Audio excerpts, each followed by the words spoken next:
Assalamu alaikum. Welcome to Migration Mentor. My name is Husnain Ali.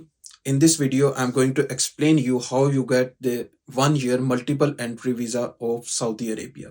तो Saudi Arabia का 1 साल का visa है जिसके अंदर आप मल्टीपल एंट्रीज दे सकते हैं। ईच एंट्री आप मैक्सिमम 90 डेज स्टे कर सकते हैं। उसके बाद आपको एक दफा वहां से निकलना होगा, देन आप अगेन वहां पे जा सकते हैं। तो ये वीजा आप पूरी दुनिया से कहीं से भी अप्लाई कर सकते हैं, लेकिन इसका आंसर आने का टाइम जस्ट 2 टाइम है इनके, वो मैं आपको बता देता हूँ। अगर तो आप यूके से, यूरोपियन कंट्री से, अमेरिकन, ऑस्ट्रेलियन कंट्री से अप्लाई कर रहे हैं तो ये वीजा आपको 48 आवर्स मैक्सिमम टाइम है, उससे पहले पहले सम टाइम ऐसा होता है जब मैंने अपना वीजा लिया तो 10 मिनट के बाद मुझे ईमेल आ गई थी।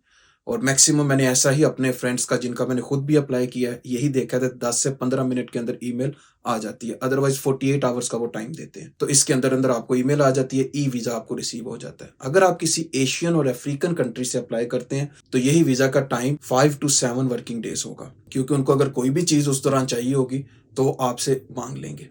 इसका फॉर्म किस तरीके से फिल करते हैं और क्या क्या इसकी एलिजिबिलिटी है और क्या रिक्वायरमेंट्स हैं, आगे चल के मैं आपको फॉर्म दिखाता हूं और ईच स्टेप बाय स्टेप मैं आपको बताता हूं कि आपने किस तरीके के साथ फिल करना है। और इसके लिए कोई आपको स्पेशल डॉक्यूमेंट की जरूरत नहीं है। किसी भी कंट्री के अंदर आप, जैसे मैं यूके में हूं, मैंने यूके से लिया था, तो आपको बीआरपी कार्ड और पासपोर्ट चाहिए, दैट्स इट। और आपको इसके अलावा कोई चीज नहीं चाहिए। अगर कुछ भी है तो वो सारा फॉर्म के अंदर ही आएगा। तो बहुत से लोगों को इसका लिंक नहीं मिलता है सऊदी वेबसाइट का, डायरेक्ट एम्बेसी का, क्योंकि जब मैं भी ढूंढने लगा था तो मुझे नहीं मिला था, शायद बाकियों को मिल जाता हो। तो मैंने डिस्क्रिप्शन में लिंक डाल दिया, आप लिंक पे क्लिक करेंगे, डायरेक्ट आप इस फॉर्म के ऊपर जाएंगे और एंड पे जाके आप इनकी insurance, health insurance, travel insurance, वो चीजें आप पे करते हैं और वीजा फीस पे करते हैं। वो डॉलर्स के अंदर है। आप किसी भी कंट्री से अप्लाई कर रहे हैं तो आप कन्वर्जन रेट मल्टीप्लाई कर सकते हैं। $110 मैक्सिमम आता है उसका एक्सपेंस। 105 और $110 इसका एक्सपेंस है, वो लास्ट पे जाके आपको शो हो जाएगा। तो अगर यूके में है तो 92 93 पाउंड इसका खर्चा है। अगर आप किसी यूरोपियन कंट्री से हैं तो 98 99 यूरो, 100 यूरो इसका एक्सपेंस है, टोटल फीसेज इसकी बन जाती हैं। तो किसी और कंट्री से हैं तो आप कन्वर्जन रेट से देख सकते हैं। तो बगैर देर किए चलते हैं वीजा फॉर्म की तरफ। मैं आपको ईच स्टेप बाय स्टेप बताता हूँ कि आपने वीजा कैसे आपने लेना है, और उसके लेने के बाद आप कभी भी, साल पूरे में आपको कभी भी टाइम लगे तो आप उम्रा के लिए जा सकते हैं। स्पेशली वीजा ये ज्यादा उम्रा करने वाले लोगों के लिए और बिजनेसमैन के लिए, जिन्होंने बार बार आना जाना होता है, ये सऊदीया ने उनके लिए ये वीजा ऑफर किया है। तो चले चलते हैं वीजा फॉर्म की तरफ। जी, तो डिस्क्रिप्शन में दिए हुए लिंक के ऊपर जब आप क्लिक करेंगे तो आप डायरेक्टली इस पेज के ऊपर आ जाएंगे। और जब इस पेज पे आएंगे तो याद रहे, सबसे पहले आप अपनी लैंग्वेज को चेंज करेंगे। यहाँ से ये अरेबिक के अंदर खुलेगा, तो मैंने इसको ऑलरेडी इंग्लिश में चेंज कर लिया हुआ है। अगर तो आपका अकाउंट है तो बिल्कुल ठीक है, अगर नहीं है तो आप पहले रजिस्टर पे क्लिक करेंगे और पहले अपना अकाउंट क्रिएट करेंगे। अकाउंट क्रिएट कैसे करेंगे? अपना ईमेल आप पुट करेंगे, यहाँ पे पासवर्ड, कंफर्म पासवर्ड, देन जो इमेज कोड है वो आप पुट करेंगे यहाँ पे 248688। जब आप ये कर लेंगे तो आपने रजिस्टर के ऊपर क्लिक कर देना, ठीक है। क्योंकि मैंने तो अपना अकाउंट ऑलरेडी क्रिएट किया हुआ है तो मुझे इसकी ज़रूरत नहीं है। अगर आपने क्रिएट करना है तो आपने इस तरीके के साथ इसको रजिस्टर करना है। रजिस्टर करने के बाद जब पेज पे वापस जाते हैं तो वो कंफर्मेशन मांगता है, क्योंकि मैंने अकाउंट क्रिएट नहीं किया। तो अगर आप आते हैं अपना यहाँ पे, अब मेरा ये अकाउंट लगा हुआ है, जब आप रजिस्ट्रेशन के लिए अकाउंट अप्लाई करेंगे ना तो 24 आवर्स का टाइम होगा आपके पास। 24 आवर्स के बाद आपको एक ईमेल आएगा, जो कि मैंने अपना ईमेल पहले से ओपन किया हुआ है। इस तरह का ईमेल आपके पास आएगा, इलेक्ट्रॉनिक वीज़ा सर्विस। आपने यहाँ पे जाके इसको एक्टिवेट कर देना। एक्टिवेट करेंगे तो अकाउंट ऑलरेडी एक्टिवेटेड, मेरा ऑलरेडी एक्टिवेटेड। अदरवाइज आपको लिंक आएगा यहाँ पे कि आपका अकाउंट एक्टिवेट हो चुका है। जब ये आपका हो गया तो वापस अपने हम वीज़ा पेज के ऊपर आते हैं। तो जो यहाँ पे इमेज है इसको मैं टाइप कर लेता हूँ, वो है 633114 लॉगिन। जी, तो लॉगिन करने के बाद ये आपके पास न्यू पेज ओपन हो चुका है जहाँ से हमने वीज़ा अप्लाई करना है। तो यहाँ पे ये आपको ऑप्शन दी हुई है एप्लीकेशन नंबर या पासपोर्ट नंबर। अगर आप ऑलरेडी अप्लाई कर चुके हैं तो आप अपना एप्लीकेशन नंबर ऐड करेंगे, ठीक है, जिसकी हमें ज़रूरत नहीं है। हम यहाँ पे ऐड अ न्यू एप्लीकेशन करेंगे क्योंकि हम फर्स्ट टाइम अप्लाई कर रहे हैं। तो फर्स्ट टाइम अप्लाई करने के लिए ये आपके पास आ गई है वीज़ा पोर्टल सर्विसेज एग्रीमेंट। तो ये जितने भी आपके पास ये इनके पॉलिसीज़ हैं इसको अच्छे तरीके से आप पढ़ लेंगे। सर्विस मॉडिफिकेशन टर्म्स, इस सारे को पढ़ के तो लास्ट पे आके आपने कर देना है एग्री, कि इनकी जितनी भी रिक्वायरमेंट्स हैं उनसे हम एग्री हैं। और ये उन्होंने रूल्स बताए हैं अपने वीज़ा के मुताबिक, जितनी भी चीज़ें हैं ये भी हम पढ़ के तो देन इसको हम कर देंगे एग्री। अब हमारी वीज़ा एप्लीकेशन यहाँ से स्टार्ट होगी, क्योंकि बहुत ही सिंपल प्रोसेस है इसका। अब आ जाएंगे वीज़ा एप्लीकेशन पे। तो वीज़ा टाइप हमें कौन सा चाहिए? बिजनेस वीज़ा, डिप्लोमेटिक, और एस्कॉर्ट कहाँ पे है नीचे, फैमिली वीज़ा, गवर्नमेंट मिशन। और ये तमाम इनके वीज़ाज हैं जो कि यहाँ पे अवेलेबल है, तो हम यहाँ पे करेंगे टूरिस्ट वीज़ा, क्योंकि हमें इनका ये विजिट वीज़ा चाहिए। करंट नेशनैलिटी क्या है, कोई भी है आपकी, आप यहाँ पे पुट कर सकते हैं पाकिस्तान। देन उसके बाद आपने पर्पस क्या है, कोई भी आपका पर्पस आप अदर लगा दें, बताने की ज़रूरत नहीं है पर्पस की। कंट्री ऑफ रेजिडेंस, अगर आप कहीं पे भी रह रहे हैं दुनिया में तो वो आप ये बताएंगे। नियरेस्ट इस्लामाबाद लगा देते हैं। नंबर ऑफ एंट्रीज मल्टीपल, ये ध्यान से नंबर ऑफ एंट्रीज मल्टीपल होनी चाहिए। Visa validity 365 days. देखिए मैंने मल्टीपल एंट्री यहाँ पे पुट की है तो उसने शो ही सिर्फ 365 डेज की है।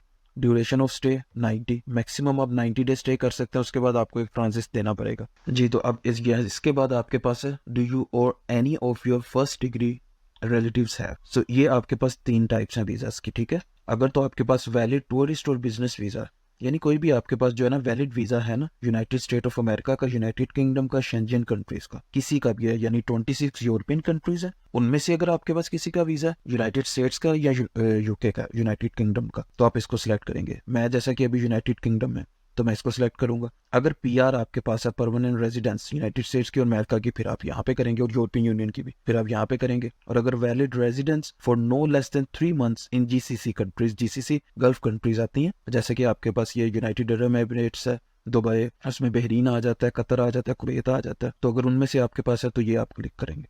और अगर आप पाकिस्तान इंडिया से अप्लाई कर रहे हैं, किसी और कंट्री से, एशियन किसी भी कंट्री से, तो आप यहाँ पे नोट फ्रॉम अबव करेंगे, ठीक है। तो आपको क्या कहता है, after submitting your application the procedure requires you to send your passport and required documents to the embassy for process and issue visa. तो अगर आप वहां से, तो फिर आपको एम्बेसी को अपना पासपोर्ट सेंड करना पड़ेगा, और वो इसी एप्लीकेशन के लास्ट पे आपसे पूछ लेंगे।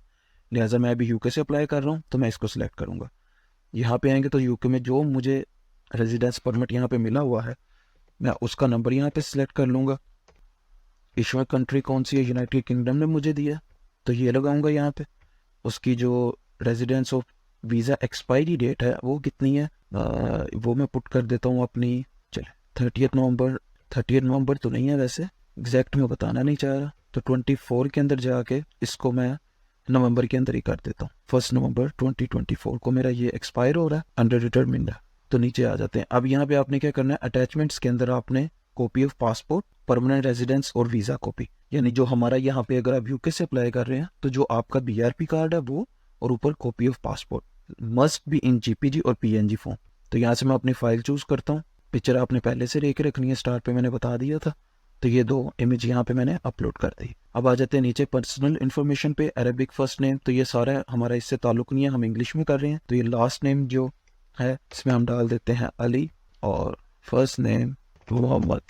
अपना फर्स्ट और लास्ट नेम एडिट करके यहाँ पे आपने सेलेक्ट इमेज करना है, और नीचे देख लें क्या लिखा है उसने, photo must be white background and in uniform. Uniform means proper formal dressing के अंदर आपकी जो है ना पिक्चर होनी चाहिए, क्या आपने सूट कोट पहना हो या कुछ भी पहना हो। मैंने एक इमेज अपलोड कर दिया यहाँ पे। Do you have previous nationality, previous means अगर आपके पास 2 पासपोर्ट है, जैसे कि अगर यूनाइटेड किंगडम में भी मैं हूँ तो मेरे पास यहाँ पे सिर्फ वीज़ा है, मेरे पास पासपोर्ट नहीं है, तो पासपोर्ट मेरे पास कोई नहीं है नया, तो मैं यहाँ पे नो करूंगा। अगर आपके पास 2 पासपोर्ट है तो फिर अगर आप यहाँ पे यस करेंगे तो प्रीवियस नेशनैलिटी अपनी बताएंगे कि आप पहले कहाँ से, तो लिहाजा मैं नो कर रहा हूँ। यहाँ पे अपना पासपोर्ट नंबर एंटर करूंगा, passport type normal, issuing country definitely Pakistan. यहाँ पे आप आएंगे डेट ऑफ इशू पे, तो डेट ऑफ इशू जो है जनवरी 1 2023। एक्सपायरी डेट क्या है जो कि पासपोर्ट के ऊपर से आपने देखनी है, तो 5 ईयर्स का पासपोर्ट है, तो डेफिनेटली आप इसको 5 साल के बाद ले जाएंगे, 24-28। प्लेस ऑफ बर्थ, जैसे कि मैं तो पाकिस्तान के सिटी लाहौर में पैदा हूँ तो वो लिख लेंगे। डेट ऑफ बर्थ यहाँ पे आप अपनी बता देंगे, कौन से साल आप पैदा हुए हैं। मैरिटल स्टेटस जो भी आपका वो आप यहाँ पे मेंशन करेंगे। इसके बाद जेंडर मेल, ऑक्यूपेशन आपका कुछ भी है वो आपने यहाँ पे लगा देना। क्लासिफाई ऑक्यूपेशन तो कोई भी है, जैसा कि मेरा बिजनेस एडमिनिस्ट्रेशन के साथ ताल्लुक है तो मैं वो लगा लेता हूँ। फाइनेंस मैनेजर, मेरा ताल्लुक एचआर से, वैसे एचआरएम से। तो ये करने के बाद आपने सऊदीया में जहाँ पे स्टे करना है वहाँ का आप एड्रेस दे देंगे। तो वह यहाँ का एड्रेस जो है सऊदीया का आप कोई भी दे सकते हैं एड्रेस। जैसे यहाँ पे मैं एक होटल का मुझे एड्रेस याद है 45, तो ये आपने यहाँ पे एंटर कर देना है। जहाँ पे आपने स्टे करना है वहाँ का आपने एड्रेस एंटर कर देना है। अदरवाइज किसी भी होटल का आप एड्रेस उठा सकते हैं जहाँ पे आपने जाके कमरा लेना है। ट्रांसपोर्ट मोड आप हमेशा by air, by land, by sea, तो बाय एयर ही आप जाते हैं। पोर्ट जो है वो आप अपने लिए कोई सा भी एक सिलेक्ट कर लें, कोई सा भी एक एयरपोर्ट, ये डिपेंड नहीं करता इतना। Expected date of Saudi Arabia जो आपने पहुंचना है जिस डेट में, तो मैं 30 नवंबर लगा देता हूँ क्योंकि करीब यही आ रही है। Do you want to perform Umrah? Yes of course. Have you ever travel to other countries during last 5 years? If yes please clarify it. अगर आपने लास्ट 5 साल में कहीं पे आपने ट्रैवल किया है तो आप उसको क्लेरिफाई करेंगे। अगर आप यस करते हैं तो यहाँ पे आप ऐड पे क्लिक करेंगे, तो ऐड पे क्लिक करने के बाद कंट्री, कब आप वहाँ पे गए थे, कब आप वहाँ से आए थे, पर्पस क्या था जाने का, इसको सेव कर देंगे। लिहाजा मैं 5 साल के अंदर सिर्फ मैंने मुल्क ही चेंज किया, तो मैं यहाँ पे ऐड नहीं करूँगा। अगर आप कर भी देंगे तो कोई प्रॉब्लम नहीं है क्योंकि हम ऊपर यूके का बीआरपी कार्ड उनको दे के आ चुके हैं, तो हमें इन्फॉर्म करवाने की ज़रूरत नहीं है कि हम किसी कंट्री से आए हैं। अगर आप होके वापस चले गए पाकिस्तान, देन आप इसके अंदर एंटर करेंगे अपने किसी भी कंट्री में। कैप्चा को फिल करते हैं। अब इस एप्लीकेशन को सेव करेंगे। क्या पूछ रहा है? The visa applicant undertake that all data and document submitted on obtain. Yes definitely continue करेंगे इसको हम। जी तो जैसे ही हम अपने न्यू पेज के ऊपर आए हैं पिछले डाटा को सेव करके, तो एप्लीकेशन नंबर आपका हो गया, passport number, 365 days duration period है हमारा। Please fill the following fields. Expected entry date, कहाँ की एंट्री डेट? सऊदी अरेबिया में, तो 30 नवंबर मैंने डाल दिया। पीओ बॉक्स जो भी है वहाँ का वो आप डालेंगे। सिटी रियाद मैंने लगा दिया। जिप कोड ये अपना ईमेल एड्रेस जिस पे मैंने अकाउंट रजिस्टर्ड किया था, और मोबाइल नंबर जो भी आपका है। तो ये देखिए मोहम्मद अली मैंने अपना नाम एंटर किया था, जेंडर मेल है, और आगे ये अपनी डेट ऑफ बर्थ। ये 3 मेडिकल क्वेश्चंस को आपने फिल करना है। Are you currently admitted to hospital to receiving emergency medical treatment? No no no. अगर आपको कोई प्रॉब्लम है मेडिकली तो यस कीजिएगा, अगर डिसेबिलिटी है तो यस करेंगे, डिसऑर्डर है तो यस करेंगे, अदरवाइज मुझे नहीं है तो लिहाजा मैं जी। तो पहला डेटा सेव करने के बाद ये नेक्स्ट पेज पे आए हैं, तो ये हमारे पास ये मेरा नेम, कंट्री नेम, और ये सारा 4 किस्म की आपकी 4 टाइप्स की फीस होती है। एप्लीकेशन फीस है $10.5, वीज़ा फीस है $81, मेडिकल इंश्योरेंस है $10.5, और मेडिकल इंश्योरेंस फीस है $6। टोटल करें तो $108। पाउंड्स में ये 91 92 जितने भी बनते हैं, 90 के राउंड अबाउट बनेंगे। ये आपने यहाँ से पे कर देने हैं। पे करेंगे तो डायरेक्टली आपके पास उसी वक्त आपकी ईमेल के ऊपर ई वीज़ा आपके पास आ जाएगा, ठीक है। और अगर आप पाकिस्तान से या एशियन किसी भी कंट्री से अप्लाई कर रहे हैं तो डिपेंड करता है आप किस कंट्री से अप्लाई कर रहे हैं, तो उस हिसाब से आपके पास जो है ना आंसर आता है। डिफरेंट एक्सपीरियंस इस तरह के, किसी को 24 आवर्स में आ जाता है, 48 आवर्स में, 72 आवर्स में, तो 2 से 3 दिन के अंदर जो है ना आपको वो जवाब आ जाता है। अगर किसी का लेट भी है तो कोई ऐसा इशू नहीं है, ई वीज़ा आपको ईमेल पे ही आएगा। लेकिन अगर आप यूके से कर रहे हैं या यूनाइटेड स्टेट से या यूरोपियन किसी कंट्री से, तो डायरेक्टली उसी वक्त आपको जो है ना वीज़ा आपकी ईमेल के ऊपर आ जाएगा। जी तो ये था सऊदी अरेबिया का 1 year multiple entry visa form, जो मैंने आपको स्टेप बाय स्टेप एक्सप्लेन किया। स्टिल अगर आपको इसमें कोई क्वेश्चन है तो आप कमेंट सेक्शन में पूछ सकते हैं, अदरवाइज मेरा नंबर स्क्रीन के ऊपर मेंशन है। अगर किसी किस्म की सर्विसेज की ज़रूरत हो तो आप कॉन्टैक्ट कर सकते हैं। और तब तक के लिए इजाज़त दीजिए, और चैनल को सब्सक्राइब करना मत भूलिएगा, और बेल आइकन को प्रेस करना मत भूलिएगा ताकि आपको न्यू आने वाली अपडेट्स मिलती रहें। तब तक के लिए इजाज़त दीजिए। अस्सलाम वालेकुम।